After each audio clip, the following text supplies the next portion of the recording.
Especie endémica, chiquillos, se refiere a una especie que es exclusiva de un área geográfica. Es una especie natural o nativa que es exclusiva de una área geográfica, que no existe en ninguna otra parte del mundo esa especie, y que normalmente esa área geográfica es una región circunscrita pequeña, no es una amplia zona. Porque si usted me dice que hay una especie natural, nativa, una especie natural que habita entre Chile y Argentina, o que habita en ambos países, entonces ya no, decir que es endémica, como que se pierde un poco el concepto. Entonces, las especies naturales o nativas, si tienen amplia distribución en más de un país o en más de un continente o en una amplia zona geográfica, yo digo que son nativas. Pero cuando yo digo que son endémicos, estaría diciendo que aparte de ser naturales o nativas, están circunscritas a una área específica, una zona geográfica específica, y que no existe en ninguna otra parte del mundo esa especie, y que normalmente esa área geográfica resulta más bien pequeña, no es una amplia zona. A eso se le llama especie endémica. Por ejemplo, en la isla Juan Fernández está lleno del archipiélago Juan Fernández chileno, ahí donde murió Felipe Camiroaga, ¿no es cierto? Y el resto del equipo, por el avión que se cayó, ¿no es cierto? Ahí el archipiélago Juan Fernández. Ese archipiélago, chiquillos, tiene fauna endémica, flora y fauna endémica. Quiere decir que no existe en ninguna otra parte, ni de Chile, ni del mundo. Y hay un montón de ejemplos. No solamente el picaflor gigante o el lobo marino de dos pelos, hay un montón de ejemplos de especies endémicas que tienen una composición genética que es única, y son especies que no se encuentran en ninguna parte del planeta. Y más encima es una isla chica. No es como que yo diga que es como Santiago o como la isla de Chiloé, no sé. Es algo súper chico, ¿entienden? Es una zona geográfica pequeña. Entonces son especies endémicas. Y las especies endémicas son las más fáciles de sufrir extinción. O sea, si ustedes tienen una especie endémica que habita en una zona particular de un país o de una isla y todo, y hay destrucción del hábitat, no sé, cambio climático, se supone que esa especie obviamente está en un alto riesgo de extinción, porque no existe en ninguna otra parte del globo, del planeta, de la biosfera. En cambio, la especie nativa puede tener mayor distribución geográfica, a pesar de ser natural, ¿ya? Luego, la especie invasora se considera una especie que es natural o nativa de otra zona geográfica del mundo, del globo, y que yo la traigo y la meto en un lugar donde no le corresponde, o un país donde no le corresponde. Por ejemplo, el traer castores del hemisferio norte o de la zona de Canadá a la Tierra del Fuego, que es lo que pasó con los castores en el sur, ¿ya? O traer la avispa africana, ¿no es cierto?, desde África a Chile, que es lo que le llamamos la chaqueta amarilla. No sé, un montón de ejemplos. Entonces, especies nativas de otros lugares se llaman especies exóticas porque son introducidas a un lugar que no le corresponde, luego se adaptan al ecosistema y se adaptan tan bien que comienzan a hacer exclusión competitiva con especies nativas o endémicas del país en donde se introdujeron. Entonces, no solamente son una especie exótica, sino que además se transforman en una especie invasora. En una especie invasora porque se transforma en una plaga que empieza a hacer exclusión competitiva de especies endémicas, como sucede con la rana africana respecto a la rana chilena, ¿ya? Entonces ahí le hablé de especie endémica, especie nativa, especie exótica e especie invasora. En principio, no toda especie exótica debería transformarse en invasora, ¿se entiende? Pero toda especie invasora se considera que es exótica, porque fue una especie que se trajo de otro lugar. ¿Se entendió o no, chiquillos, la diferencia entre conceptos de especie nativa, especie endémica, especie invasora o especie exótica y especie invasora? ¿Se entendió la diferencia conceptual?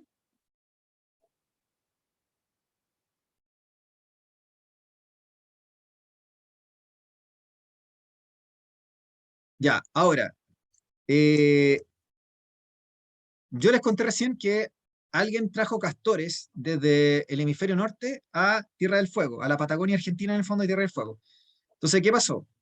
Los castores se escaparon y comenzaron a hacer destrozos a la flora y la fauna nativa de Tierra del Fuego, y se empezaron a transformar en una plaga más encima. Entonces, es una especie exótica que luego se transformó en invasora, pero esta especie tiene la particularidad de que no solamente se trata de una especie que ejerce competencia sobre especies similares o que ocupa un nicho de otra especie y empieza a hacer exclusión competitiva, sino que el castor es una especie que se caracteriza por talar árboles, morder árboles hasta talarlos, y luego los árboles los bota y con la madera trozada hace represas, en donde hay cauces de agua, donde hay ríos, donde hay arroyuelos, no sé, y comienzan a posarse el agua y comienzan a hacerse verdaderos como lagunas o un sistema de lagunas y se empiezan a inundar el terreno. Entonces, ¿qué pasa? Que al castor, por ejemplo, es un ejemplo de especie que se considera especie ingeniero de ecosistemas, se le llama, porque es una especie que por su actuar cambia el hábitat. O sea, altera la estructura del hábitat de la comunidad y del hábitat, porque si yo inundo un terreno completo, empiezo a matar las plantas que viven ahí, y si mueren las plantas, mueren los herbívoros, entonces es toda una modificación brutal, ¿se entienden? Del ecosistema. Entonces yo tengo ingenieros de ecosistemas positivos y negativos, ¿se entienden? En este caso, el castor está ejerciendo un rol destructivo en el ecosistema del sur de Chile o en las comunidades de Tierra del Fuego, porque el animal estaba adaptado a los ecosistemas del hemisferio norte, donde habían bosques de coníferas, bosque de pino, y no el bosque frágil y de lento crecimiento que hay en el sur. Entonces, como que se encontró con una especie que no está adaptada a la acción del castor. Entonces, esa especie se va a extinguir si sigue el actuar de estos animales. ¿Se fijan? Entonces, el ingeniero de ecosistema una especie de ingeniero de ecosistema, sería el ejemplo del castor que está haciendo una acción negativa, ¿entienden? El otro concepto que también podríamos aprovechar de hablar es el concepto de especie clave. La especie clave es una especie que ocupa un rol central en el ecosistema, en el sentido de que si yo tengo una especie, por ejemplo, y esto me sirve a hablar con el tema de los depredadores, muchas veces hay depredadores en los ecosistemas que ejercen un rol de control sobre los herbívoros. Entonces tú me dices, bueno, pero ¿qué pasa si yo no los controlo? Si yo no tuviera el depredador, por distintos motivos, el herbívoro proliferaría sin control, como sucede con muchas especies de ratones o de conejos. Entonces, si proliferan sin control, comienzan a afectar después la flora, o sea, las plantas, los productores primarios, comienzan a afectarlos gravemente y también a lo mejor comienzan a afectar a otros herbívoros que se alimentaban de esas plantas. Entonces, la depredación permite controlar especies que de otra forma se transformarían en plagas, ¿entienden? Entonces, cuando ustedes piensan en arañas, cuando ustedes piensan no sé, en algún tipo de depredador, no sé, en un zorro, o sea, nosotros tenemos que pensar que cada uno de esos animales está ejerciendo un rol de depredador y de control sobre una especie que si ustedes no la controlaran, se transformaría en una plaga que podría afectar la estructura de la comunidad y del ecosistema negativamente. Por lo tanto, cuando yo piense en especie clave, yo voy a pensar en una especie que puede ser un depredador, no sé, podría ser incluso un herbívoro también, pero pensemos en un depredador que ejerce un rol de control sobre alguna especie en particular, un herbívoro, por ejemplo, y que al controlarlo lo mantiene a raya y mantiene las plantas también a raya, o sea, mantiene las plantas o el bosque lo mantiene normal, y las otras especies que a lo mejor se alimentan de plantas también las mantiene vivas gracias a eso, porque de lo contrario, si no estuviera este depredador, a lo mejor se terminaría transformando en un desierto, literalmente, esa comunidad, porque los herbívoros arrasarían con el ecosistema y los otros herbívoros que a lo mejor se comían de esas plantas se quedarían sin comida. Entonces, como les digo, es muy importante considerar que la especie clave es una especie que controla, como les dije, a unas especies que se pueden transformar como plaga y al controlarla hace que la estructura de la comunidad biológica y por ende incluso el hábitat se mantenga en equilibrio. Entonces, ya, la depredación es una relación interespecífica donde uno se beneficia y el otro se perjudica. Y lo importante de la depredación es acordarse que hay gráficos de depredador-presa o de depredación, donde yo veo que hay una curva que sube y baja, que es la de la presa, y luego veo una curva que sube y baja, que es la del depredador. La curva de la presa siempre sube y siempre baja antes que la curva del depredador, que está ligeramente desfasada, que está ligeramente desfasada. Entonces en este gráfico veo, por ejemplo, que los conejos son amarillos y los linces, que son un tipo de gato montés, son rojos. Entonces sube primero la curva de la presa o del conejo, y luego sube desfasada la del depredador. Luego baja la curva del conejo, luego baja la curva del depredador. Y se va cumpliendo según un patrón, que puede ser, dependiendo de la especie, puede ser anual, puede ser estacional, puede ser cada cierto tiempo número de años, cada 5 años, cada 10 años, etcétera, etcétera. Va a depender de la especie. pero generalmente es tiempo versus número de individuos. Entonces, una curva depredador-presa siempre muestra dos curvas que pueden ser similares en tamaño o distintas, pero lo importante es que están desfasadas, que están desacopladas. Primero sube y baja la de la presa y después la del depredador. De hecho, la curva de la presa baja justamente porque el depredador aumenta. Entonces, cuando la presa va aumentando, después comienza a aumentar la del depredador. Y cuando el depredador llega a un máximo, la presa comienza a caer. ¿Por qué? Porque como tengo tantos depredadores, ahora empezamos a arrasar a las presas. Entonces la presa comienza a caer en su tasa de natalidad y empieza a aumentar la mortalidad. Y como empieza a caer la presa, en este caso el conejo, ahora los depredadores, que eran muchos, no alcanzan a alimentar a sus crías y comienzan a morirse también las crías de los depredadores o de los gatos monteses o de los linces. Y otra vez se vuelve a restablecer el equilibrio y comenzamos con otro patrón, con otro ciclo. Por eso que yo le digo, primero sube la presa, después sube el depredador, luego baja la presa, luego baja el depredador. Y así lo hacemos siempre. Estos gráficos han salido varias veces en las pruebas DEMRE antiguas. Por lo tanto, podría ser posible que les pusieran un gráfico así eventualmente.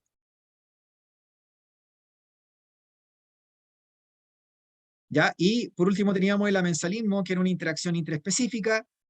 Recuerden que yo les hablé del mutualismo, que era una interacción interespecífica donde ambas especies se venían beneficiadas y eran dependientes. Luego les dije que había otra relación que se llamaba el comensalismo, donde les dije que había una especie que se beneficiaba y la otra era neutra, no tenía ni beneficio ni perjuicio. El típico ejemplo eran los búhos o los pájaros que hacían nido en los árboles y que no le significaba un beneficio al árbol, pero tampoco un perjuicio. Si usted me dice, no, profe, es que el pájaro le comía gusano al árbol, parásito, no sé, ahí estaríamos diciendo que se están beneficiando los dos. Yo estoy suponiendo que simplemente el árbol le dio un lugar donde vivir al pájaro, pero el pájaro no tiene nada que ver con el árbol. No se alimenta de él, ni le come bicho, ni nada. Simplemente vive en él. Y el árbol no se beneficia con esa ave. Eso se llama comensalismo. Pero yo tengo lo inverso del comensalismo, que sería cuando una especie se perjudica y la otra es neutra, que sería lo contrario del comensalismo, que se llama amensalismo, con A de árbol. En esta relación hay una especie que es neutra, indiferente, pero la otra se ve gravemente perjudicada por la acción de esa especie. Entonces acá me dan el ejemplo del hongo que produce penicilina, que es un antibiótico, que probablemente se desarrolló esa toxina para ejercer algún efecto sobre algún competidor o sobre alguna bacteria a lo mejor infecciosa, sobre algún patógeno que atacaba al hongo, pero el hongo terminó desarrollando, evolutivamente hablando, un mecanismo de defensa que fue inespecífico para las bacterias, o sea que en el fondo no solamente afectó a una especie en particular de bacterias, sino que afectó a prácticamente todo el rango de bacterias, ¿se fijan? Entonces ahí pagaron justo por pecadores. O sea, había una especie que era la que estaba seguramente jodiéndole la pita al hongo, pero como la penicilina es un antibiótico de amplio espectro que opera justamente como en un punto sensible del metabolismo de la bacteria, y que es como una estructura, algo que es más bien de tipo universal de la bacteria, entonces, claro, terminó fregando a un grupo completo taxonómico. Entonces, cada vez que distintos tipos de bacterias se asocian con este hongo o se pongan cerca de él, se van a morir. Pero no es porque el hongo los quiso matar, fue producto de la toxina. No, los antibióticos son sustancias, son químicos que lo que hacen es ejercer un efecto sobre las bacterias. No tienen un efecto sobre los virus y tampoco sobre los hongos, porque si yo hablaría de algo que mata un hongo sería un fungicida. Un antibiótico normalmente solo se habla de que está dirigido contra bacterias, contra procariontes. ¿Por qué? Porque hay algún tipo de sustancia química que inhibe algún proceso de los procariontes, ya sea la división celular, o por ejemplo inhibe la síntesis de proteína, o sea, afecta al ribosoma bacteriano, alguna cosa que es fundamental para la bacteria, metabólicamente hablando, y que hace que la bacteria se vuelva inoperante y se muera. Y en este caso, los hongos producen antibióticos. No sé si hay más clases de hongos que produzcan distintos tipos de antibióticos, pero al menos este es el más como conocido y el más, como les decía, famoso.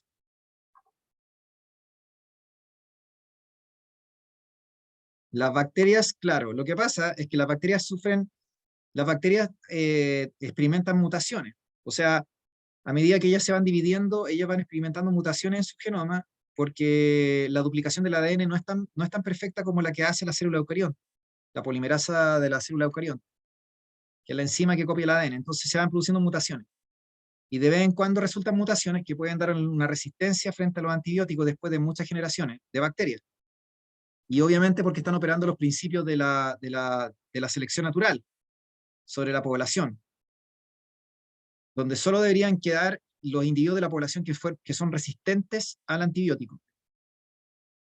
Y por otra parte, también las bacterias se pueden, incluso de distintas especies, pueden intercambiarse genes de interés. O sea, tienen elementos genéticos móviles que pueden pasarse entre ellas.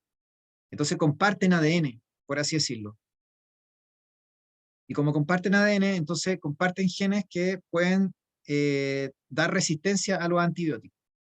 Entonces una persona que abusa de los antibióticos, en el fondo está ejerciendo selección natural, está presionando sobre la selección natural. Está ejerciendo mayor presión selectiva sobre la población para que se terminen seleccionando aquellos individuos que son resistentes a ese antibiótico. Y más encima, como ya les dije, aquellos que son resistentes y después gentilmente comparten esos genes de resistencia. O sea, son generosos más encima, intercambian eso. No es que se queden pacallados con ese plus, sino que lo comparten con el resto de las bacterias. O sea, ellos también hacen una transacción de información, por así decirlo. Se intercambian fragmentos de ADN que son de interés.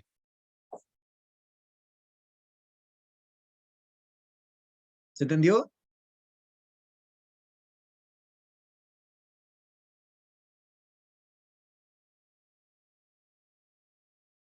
Ya, entonces con esto deberíamos revisar algunas preguntas de las relaciones interespecíficas. Vamos a revisar algunos ejemplos de Emre.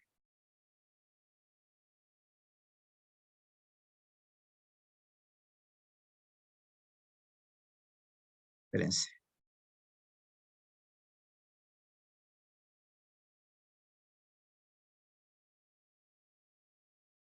Digamos. Ya, acá tenemos una pregunta de ¿cómo se llama? A propósito de estas interacciones. Dice, para escapar de sus depredadores, algunos crustáceos se refugian en el interior de las esponjas, las que no se ven perjudicadas ni beneficiadas con esta estrategia. De acuerdo con esta información, ¿qué tipo de interacción se establece entre estos crustáceos y las esponjas que los albergan? Pues ahí están todas las que hemos hablado.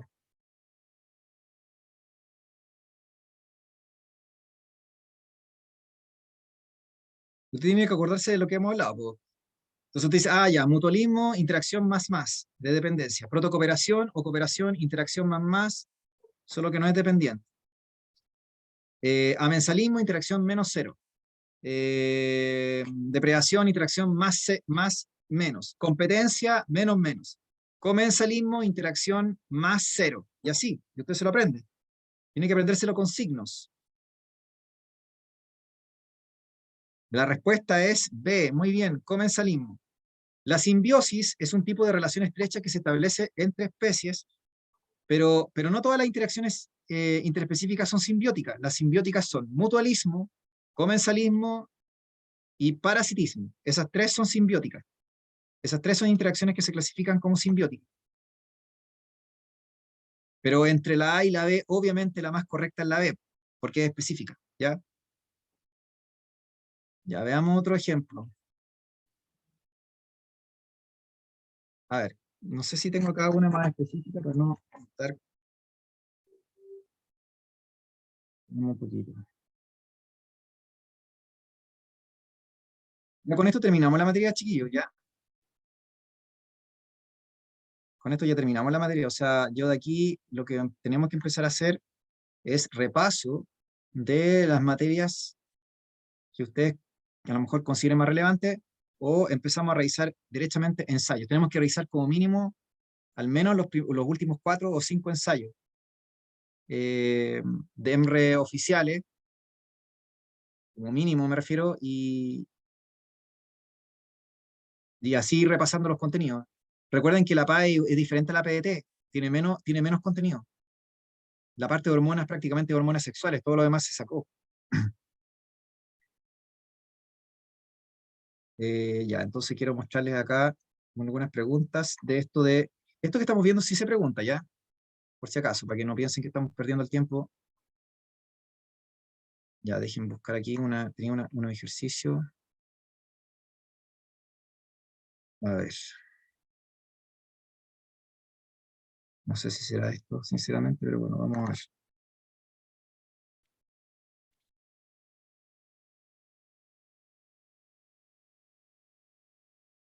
Claro, es que la antigua PSU traía mucho más contenido que la PDT, sobre todo en la parte de pensión, y la PDT, a su vez, tenía más contenido que la PAE.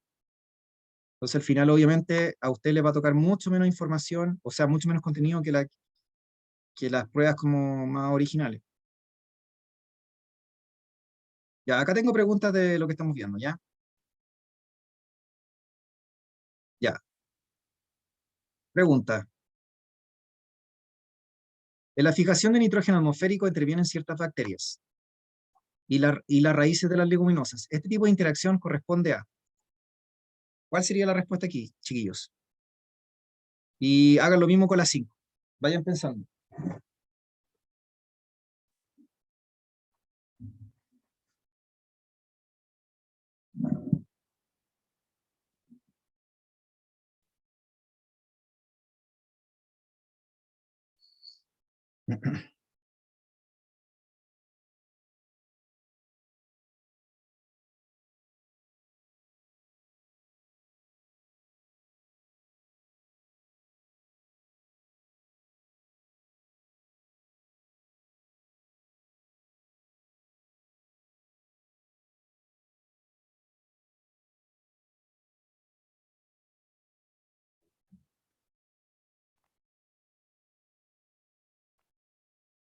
Ya, muy bien. Esto es memoria, ¿no es cierto?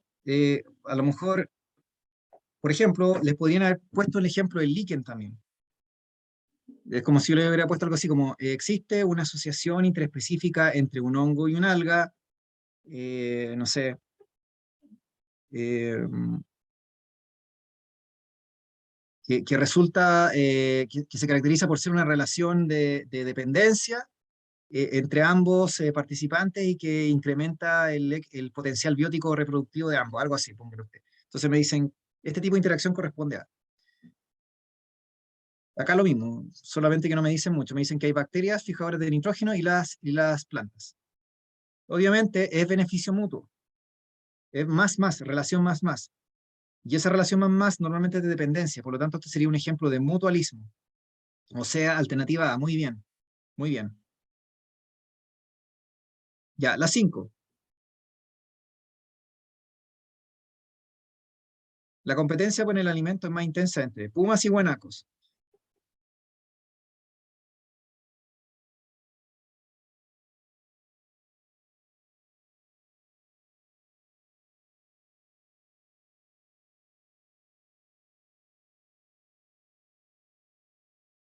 Hongos y helechos, culebras y ranas. Entonces te dice, tengo que buscar algo que compitan por algo, un recurso en común. El guanaco es un herbívoro, es un animal como tipo llama, el puma es un carnívoro, o sea, nada que ver, pues, ¿entiende? Usted me dice, no, es que compiten por el agua. Ya, es que eso sería muy rebuscado, ¿se fijan? La respuesta correcta es muy bien, Maximiliano Claudia es la B de barco, caballos y vacas. Eso, ya veamos otro ejemplo. A lo mejor ustedes pueden decir, bueno, estas preguntas no se ven tan, pero en fin, ya solamente le estoy poniendo ejemplos. Ya, y la 6 y la 7 lo mismo.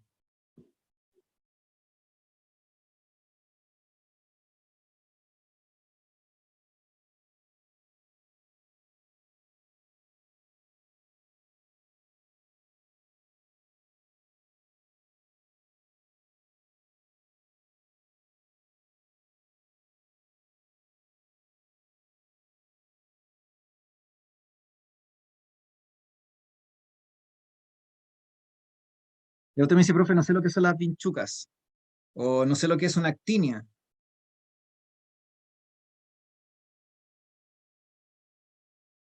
Hay que tratar de buscar lo más obvio. Estas preguntas que le estoy mostrando aquí, chiquillos, son preguntas de EMRE por si acaso, ¿ah? De DEMRE antiguos que ya ni siquiera salen en la página del DEMRE. Ya, la correcta es la 6, no es Vinchuca protozoo ni Actinia paguro. La correcta es la que es más obvia. O sea, la vaca no come el protozoo, la que es obvia es que el conejo come pasto, es un herbívoro. Los herbívoros hacen depredación o predación de los productores primarios. O sea, la herbivoría es una depredación. No es la depredación solamente la carnivoría, ¿entienden? O la omnivoría, también es la herbivoría. Es una forma de predación o de depredación. Así que efectivamente la 6 es la C, conejo pasto. Ya, la 7.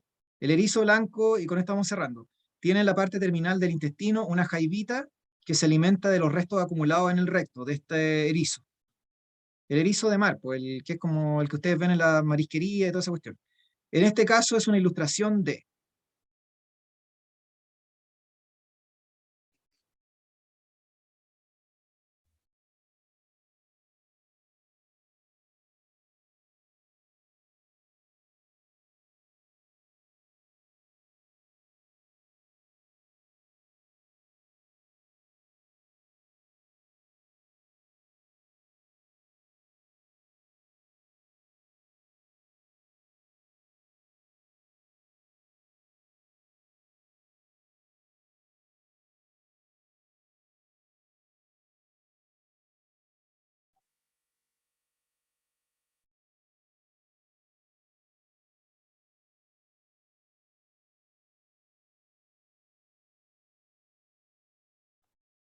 La correcta sería comensalismo.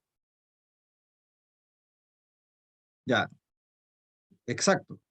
Porque alguien puede decir, profe, es un parásito. Es que un parásito le hace perjuicio al animal. Usted me dice, pero profe, aquí no me dice nada. Como no me dice nada, yo asumo que es una relación en donde efectivamente no hay un perjuicio. ¿Se fijan? De hecho, el erizo es indiferente a esa especie de cangrejito. Yo no tengo idea si alguna vez ustedes han visto los erizos, pero los erizos normalmente tienen, cuando uno lo abre, sale como esa especie de arañita o de jaivita que está dentro. No tengo idea si alguna vez han comido erizo ustedes o si han visto eso, ya, pero es cosa que buscaran en YouTube y si tienen algún tío o algún...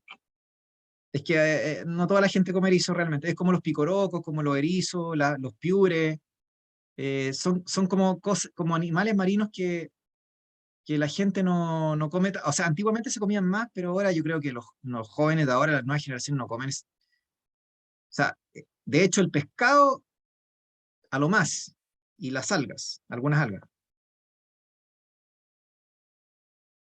Ya, por eso les digo. Entonces, cuando ustedes ven los erizos de mar, ustedes se dan cuenta que adentro hay una especie de jaivita. Y la gente se lo come vivo a ese bicho. Se lo meten vivo a la boca y se lo comen. De hecho, así se come vivo ese bicho. Es como si usted se metiera una araña a la boca, no sé, por decirle un ejemplo, no sé. Obviamente esas cosas ya no se ven, no se ven.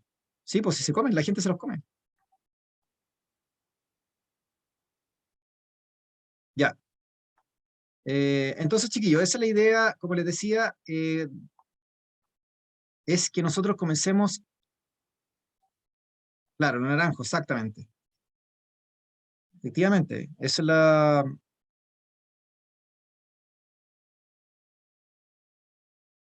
así se come lo naranjo del erizo, efectivamente. Chiquillos, entonces la idea es que yo comencemos a realizar ejercicios, comencemos a realizar preguntas, eh, pero en general de todas las cosas que hemos visto, ¿ya? Estoy buscando como más preguntas de parasitismo, entonces cuestión. Ya, esta pregunta es más específica, eso sí.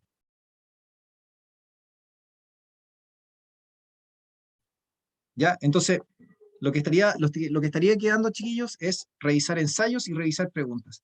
Como hoy día ya vimos ya como la parte final de ecología, que era interacción interespecífica, lo que nos queda hacer, como les dije anteriormente, es revisión de ensayos. Así que yo los invito a que se conecten, a que inviten gente, independiente si ha venido o no a clase, porque vamos a empezar a hacer, como les decía, eso, revisión de ensayo, revisión de preguntas, y si ustedes tienen alguna materia que les gustaría repasar, así como si usted me dice, profe, quisiéramos repasar mitosis o repasar hormona o lo que sea, yo puedo dar un espacio y el resto seguir con la revisión de ensayo. Porque al final lo que más necesito es que ustedes vean ejemplos de preguntas. Eso es lo más importante. ¿Ya? Piensen en temas que les gustaría repasar y si no, como les dije, comenzamos a revisar ensayo, ¿no? ¿De acuerdo? Ya, chiquillos, como les dije, inviten a quienes les parezca, como les dije, acá no hay ningún problema. Mientras sean más, mejor, si podemos contribuir a la gente. Y bueno, nos estaríamos viendo entonces la próxima semana, ¿ya? Así que un abrazo, cuídense y nos estamos viendo. Ya que estén muy bien, gracias. Chau, chau. Gracias a ustedes.